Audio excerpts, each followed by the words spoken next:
आधी दोपहर का वक्त था। जम्मू कश्मीर की ठंडी हवा में एक लंबा काफिला धीरे धीरे आगे बढ़ रहा था। सड़क के दोनों ओर खामोशी पसरी हुई थी। सब कुछ बिल्कुल सामान्य लग रहा था, लेकिन अगले ही कुछ सेकंड में एक ऐसी आवाज़ गूंजी जिसने पूरे देश को हिला दिया। धमाका इतना भयानक था कि कुछ ही पलों में सब कुछ धुएं और मलबे में बदल गया, और फिर देश के हर घर में एक ही सवाल उठने लगा, आखिर हुआ क्या था उस दिन। लेकिन असली सवाल ये नहीं था। असली सवाल ये था जो हमें बताया गया, क्या वो पूरी सच्चाई थी।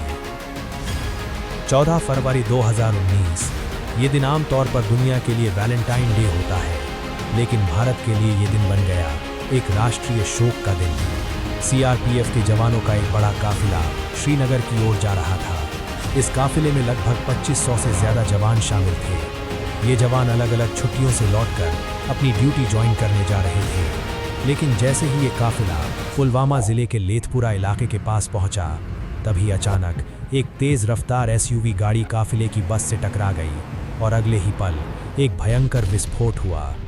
इस हमले में 40 सीआरपीएफ जवान शहीद हो गए। पूरा देश सदमे में था।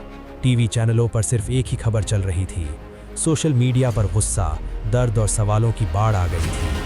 कुछ ही घंटों के अंदर एक वीडियो सामने आया। इस वीडियो में एक युवक अपने आप को इस हमले का जिम्मेदार बता रहा था। उसका नाम था आदिल अहमद डार, जो पुलवामा का ही रहने वाला था। वो एक स्थानीय युवक था जो कुछ साल पहले तक एक सामान्य जिंदगी जी रहा था, लेकिन धीरे धीरे वो कट्टरपंथी विचारों के प्रभाव में आ गया, और फिर उसने ज्वाइन कर लिया आतंकी संगठन जैश-ए-मोहम्मद। लेकिन कहानी यहीं ख़त्म नहीं होती। यहाँ से असली कहानी शुरू होती है, क्योंकि सवाल ये है, एक आम युवक अचानक इतना बड़ा हमला कैसे कर सकता है? इतनी भारी मात्रा में विस्फोटक कहाँ से आया? सुरक्षा एजेंसियों को पहले से कोई जानकारी क्यों नहीं थी? जांच के दौरान एक बेहद चौंकाने वाली बात सामने आई। कुछ रिपोर्ट्स के अनुसार हमले से पहले सुरक्षा एजेंसियों को इनपुट मिला था कि कश्मीर में कोई बड़ा हमला हो सकता है, लेकिन वो इनपुट कितना सटीक था? क्या उसमें काफिले का जिक्र था? क्या उस चेतावनी को गंभीरता से लिया गया? ये ऐसे सवाल हैं जिनके जवाब पूरी तरह सार्वजनिक नहीं किए गए। अब सबसे बड़ा सवाल, इतना बड़ा काफिला सड़क से क्यों भेजा गया? सामान्य तौर पर ऐसे हालात में जवानों को हवाई मार्ग से भेजा जाता है, लेकिन उस समय खराब मौसम और कुछ प्रशासनिक कारणों की वजह से सड़क मार्ग का इस्तेमाल किया गया, और यही फैसला आगे चलकर एक बड़ा जोखिम बन गया। जांच में पता चला कि हमले में लगभग 300 किलोग्राम विस्फोटक इस्तेमाल किया गया था। अब सोचिए, इतनी बड़ी मात्रा में विस्फोटक एक हाई सिक्योरिटी जोन में बिना किसी के ध्यान में आए ये कैसे संभव हुआ? जांच एजेंसियों ने बाद में बताया कि इसमें स्थानीय मदद और बाहरी नेटवर्क दोनों शामिल थे। कुछ हिस्से सीमा पार से आए थे और कुछ स्थानीय स्तर पर इकट्ठा किए गए थे। ये हमला किसी एक व्यक्ति का काम नहीं था, इसके पीछे एक पूरा नेटवर्क था। स्थानीय मददगार, आतंकी संगठन और सीमा पार से मिलने वाला समर्थन। जांच में कई लोगों को गिरफ्तार किया गया, कुछ मुठभेड़ों में मारे गए, लेकिन फिर भी पूरी साजिश की हर परत आज भी पूरी तरह सामने नहीं आई है। हमले के बाद भारत ने साफ तौर पर कहा कि इसमें पाकिस्तान स्थित आतंकी संगठन का हाथ है। भारत ने कई सबूत भी पेश किए, लेकिन पाकिस्तान ने हमेशा की तरह इन आरोपों से इनकार किया। ये मामला अंतर्राष्ट्रीय स्तर पर भी उठा और कई देशों ने भारत का समर्थन किया। पुलवामा हमले के बाद भारत ने एक बड़ा कदम उठाया, बालाकोट एयर स्ट्राइक। भारतीय वायुसेना ने पाकिस्तान के अंदर जाकर आतंकी ठिकानों को निशाना बनाया।